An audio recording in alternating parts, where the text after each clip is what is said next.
My hero is unlike any other. He is not just a hero to me, but a hero to most people in the United States. He's known to many as the man in the red bandana. Welles Crowther is not only a victim of the 9/11 attacks on terror, but he saved many lives while the buildings were under attack. Welles had many things going for him in his life, but when it came down to life or death, he'd rather save others' lives than be selfish and only begin to save himself. I like to imagine what it would be like if there were more people in the world like the man in the red bandana. The reason I chose to discuss Welles as my hero is because of the great impact he's made on the world. When I first heard his story, I questioned how someone could love others so much that they would completely forget about their lives and put others first. Welles was a Division I lacrosse player throughout college and a volunteer firefighter. Once he graduated college, Welles became an equities trader, and he worked at the World Trade Center.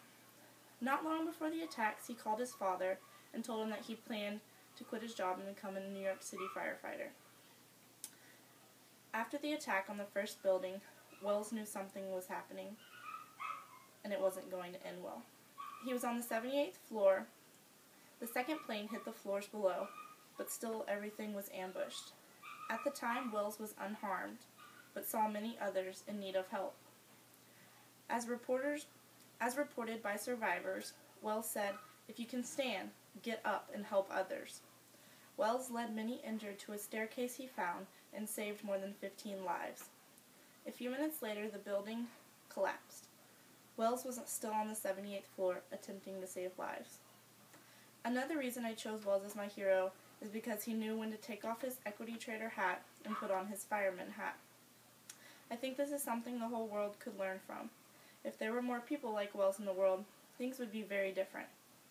If we all could learn to take off our job hat or school hat and put on our mom hat, doctor hat, or fireman hat, the world would be a much better and probably unrecognizable place. Even though Welles had so much going for him, when it came down to it, he would rather be the hero than the survivor. And I think this is a great quality for everyone to pick up on. Welles Crowther is a great influence on the world and will always be remembered as the man in the red bandana. He wore a red bandana in his pocket every day. His ashes were buried with a red bandana, and they made a red bandana flag for him at his funeral. He will always be remembered, especially by the ones whose lives he saved. Thank you.